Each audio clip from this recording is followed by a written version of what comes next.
The distress signal came from nowhere, a whisper in the cosmic void that made the entire Zephyran High Council freeze in terror.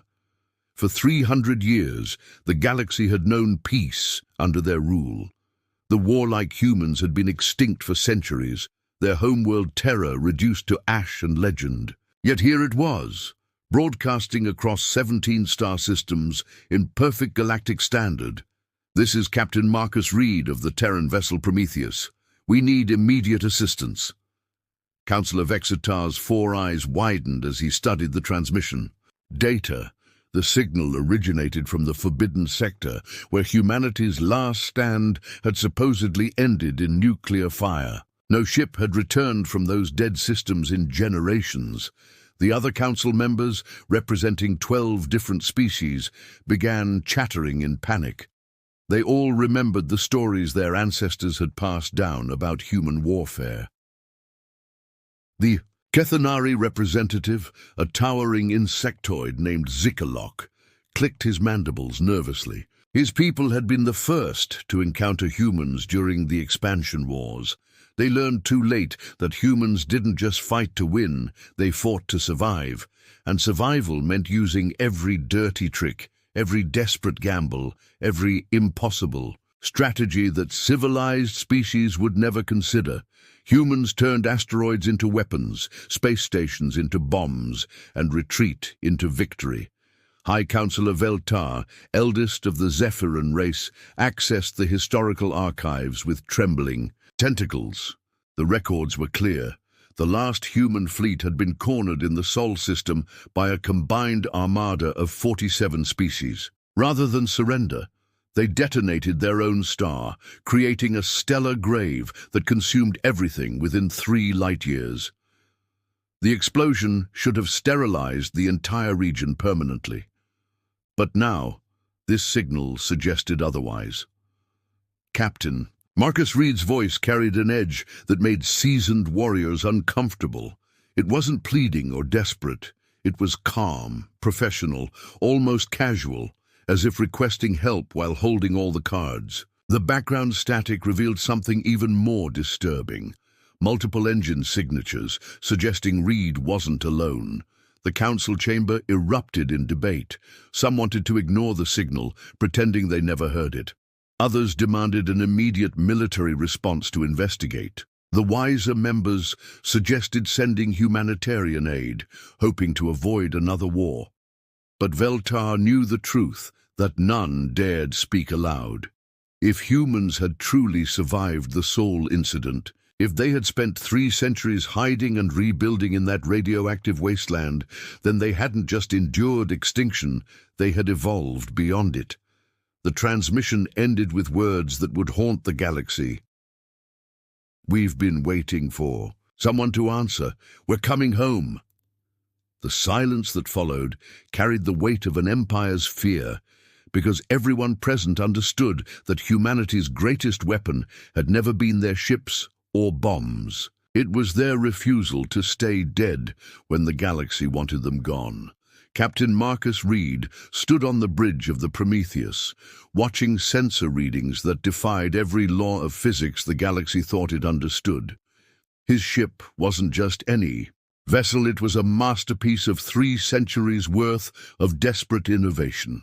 Built in the shadow of Terra's dying sun, powered by controlled singularities, and crewed by the descendants of Earth's most stubborn survivors.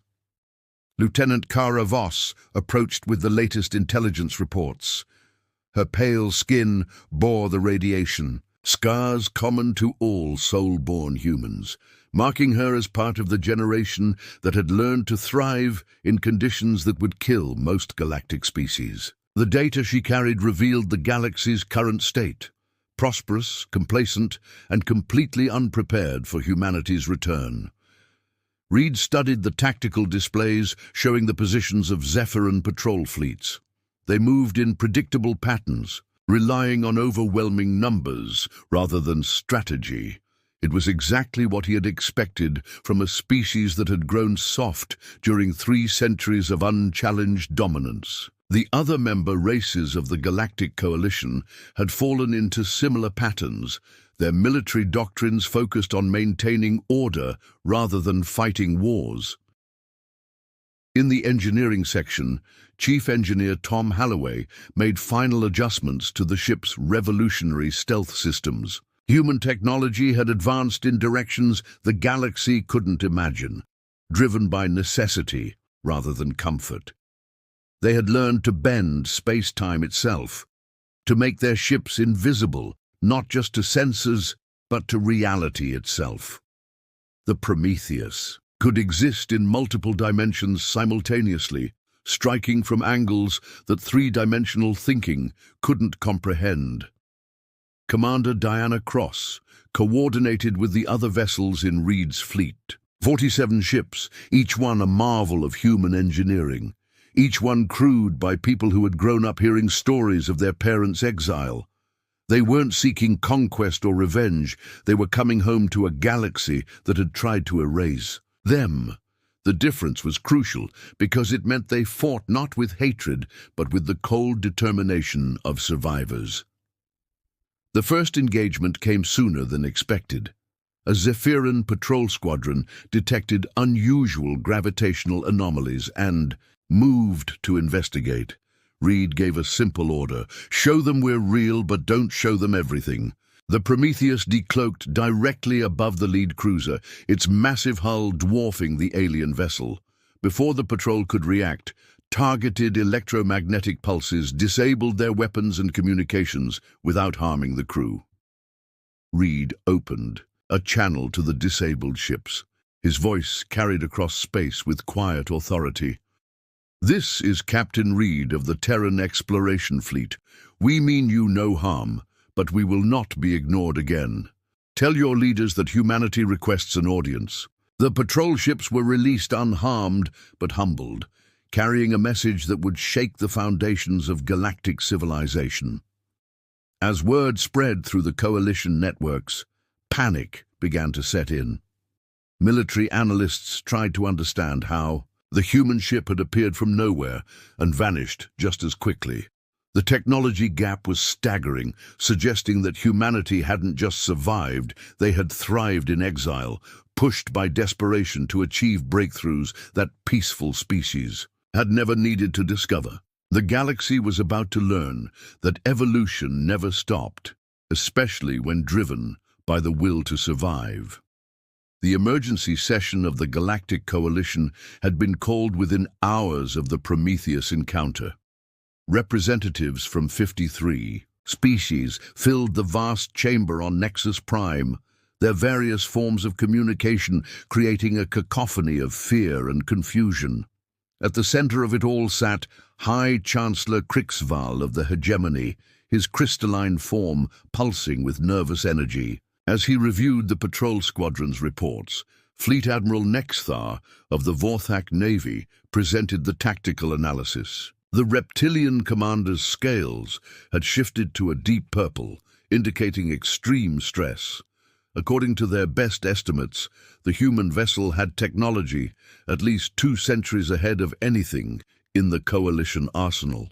Its ability to manipulate space-time suggested mastery of physics that their greatest scientists were only beginning to theorize about. But it wasn't just the technology that frightened them. Intelligence reports from across the galaxy revealed a disturbing pattern. Human operatives, somehow undetected for generations, had been quietly observing coalition activities. Ancient monitoring stations, thought to be dead, were suddenly active. Derelict human outposts in forgotten systems were broadcasting encrypted signals. Humanity hadn't just survived, they had been watching, learning, and preparing. Dr. Yilmoth, the Coalition's chief xenobiologist, presented her analysis of human psychology. Her research into archived human behavior patterns revealed a species, unlike any other in the galaxy.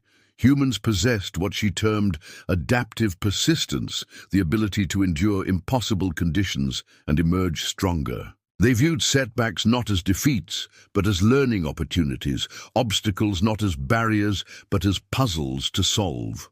The debate that followed revealed the depth of the coalition's fear. Some species advocated for immediate military action, arguing that humanity's return posed an existential threat to galactic stability. Others pushed for diplomatic engagement, hoping to negotiate some form of peaceful coexistence. The wiser voices warned that both approaches might already be too late. Captain Marcus Reed appeared without warning in the center of the chamber, his image projected through technology that bypassed every security system on Nexus Prime. His presence caused panic, but he raised a hand for silence. Behind him stood representatives of Earth's scattered colonies, humans who had survived in the galaxy's forgotten corners, maintaining their culture and determination across generations of exile. Reed's words were simple but carried enormous weight. "We didn't come back for war. We came back because this galaxy needs what it tried to destroy. While you've enjoyed 3 centuries of peace, the outer systems have burned with pirate raids and slave markets. Entire species have vanished while you debated trade regulations. You forgot that peace requires guardians, and guardians require strength."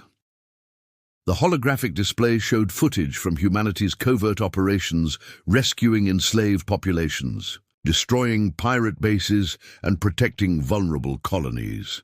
The Coalition had been so focused on maintaining order in the core worlds that they had ignored the suffering on the frontier. Humanity had not ignored it. Reed concluded with an ultimatum that wasn't really an ultimatum. "We're not asking for your permission to exist. We're informing you that we're taking responsibility for the parts of this galaxy you've abandoned. Work with us or get out of our way. But don't try to stop us.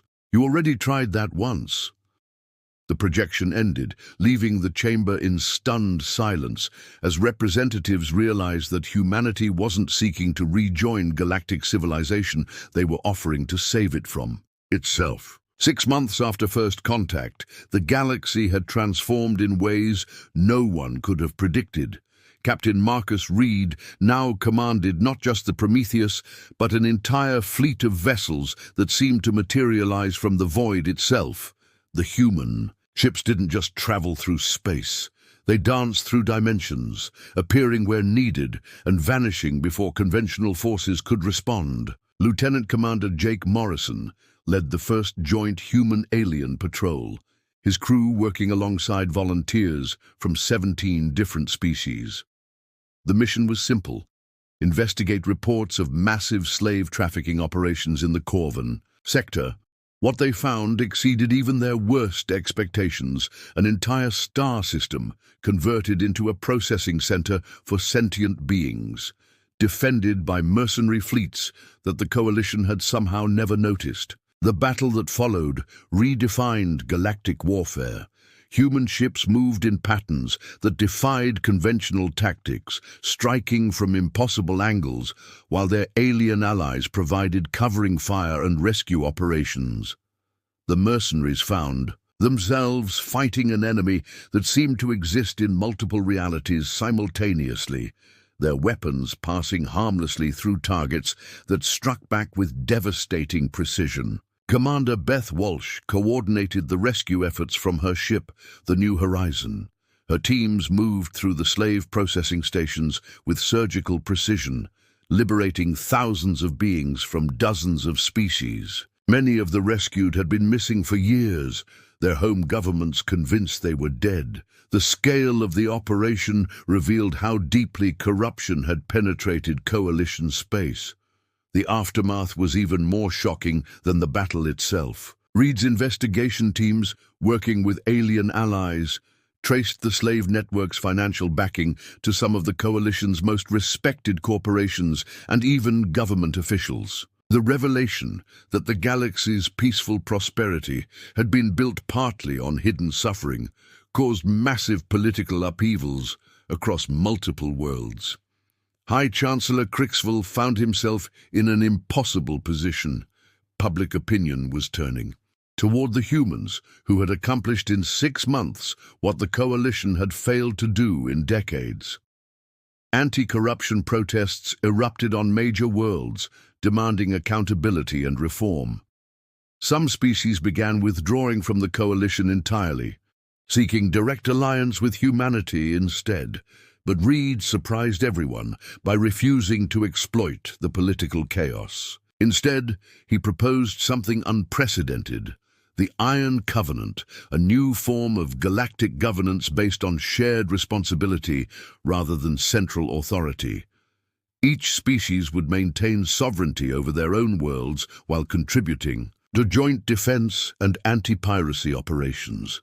Humanity would provide the military backbone, but decisions would be made collectively. The proposal faced massive resistance from entrenched power structures, but it gained support from an unexpected source: the younger generation of aliens who had grown up hearing stories about humanity's legendary determination. They saw in the humans not conquerors but liberators, beings who had turned their own extinction into evolution and their exile into strength.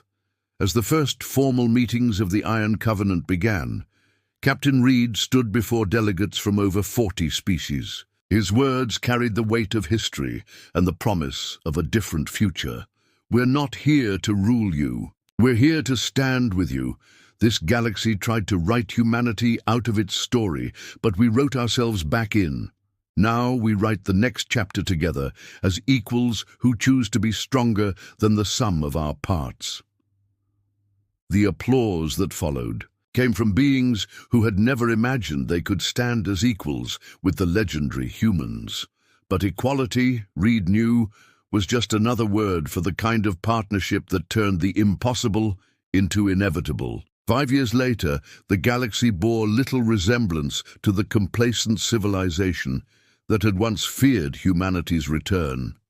Captain Marcus Reed, now bearing the title of Covenant Marshal, stood on the observation deck of Terra Station, humanity's new mobile command center built from the remnants of their old homeworld. The irony wasn't lost on him that they had used the ashes of Earth to create something greater than what had been destroyed.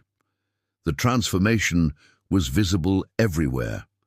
Joint patrol fleets now protected trade routes that had been pirate havens for centuries. Mixed crews from dozens of species worked together, their different abilities combining to create capabilities that none possessed alone. Human innovation had sparked a technological renaissance, while alien wisdom had helped humanity rediscover the cooperation their ancestors had almost forgotten. Commander Lisa Zhang reported from the Outer Rim territories, where the newest Covenant worlds were requesting membership. Species that had hidden in the shadows for generations were emerging, drawn by reports of a galaxy where strength protected the weak rather than exploiting them. The Covenant's reputation had spread beyond the traditional borders of civilized space, attracting even beings thought to be myths. Chief Engineer Rodriguez had outdone himself with the latest breakthrough: hybrid technology that combined human dimensional manipulation with Zephyrin energy control and Vorthak metallurgy. The resulting starships were marvels that exceeded the sum of their components, proof that diversity created strength rather than weakness. The old coalition's rigid hierarchies had given way to fluid partnerships that adapted to any challenge. But the greatest change wasn't technological or political, it was philosophical. Admiral Patricia Stone, commanding the Covenant's exploration fleet, had discovered something remarkable in her surveys of the galaxy's uncharted regions. Ancient ruins suggested that previous civilizations had faced similar challenges, and the ones that survived were those that learned to unite rather than conquer. The final test came when long-range sensors detected something approaching from beyond the galactic rim. A massive fleet of unknown origin, clearly hostile, clearly advanced. The old coalition would have panicked, would have tried to negotiate or hide. The Covenant did neither. They prepared for war, but not the kind of war the galaxy had known before. Reed stood before the assembled Covenant forces, representatives of over 60 species united by choice rather than conquest. His final words before the battle carried the weight of humanity's journey from extinction to evolution. "We learned something in those 3 centuries of exile. We learned that survival isn't about being the strongest or the smartest. It's about refusing to give up and refusing to let others give up either. Today, we don't fight as humans or aliens. We fight as something new, something that this galaxy has never seen before. We fight as people who chose to be better than our fears. The battle that followed would be remembered as the moment when the galaxy truly united, when different species discovered that their combined strength could face any threat. The enemy fleet was vast and powerful, but they faced something unprecedented, a civilization that had learned to turn diversity into unity, weakness into strength, and extinction into evolution. As the enemy vessels retreated into the void, defeated by an alliance they couldn't understand, Reed realized that humanity's greatest contribution to the galaxy wasn't their technology or their fighting spirit. It was their refusal to accept that some things were impossible, and their stubborn insistence on proving that cooperation could achieve what conquest never could. The SOS that had started it all had been answered not with rescue, but with rebirth. Humanity had returned to the galaxy not as conquerors, but as teachers, showing everyone that the greatest weapon against extinction was the simple refusal to stay dead.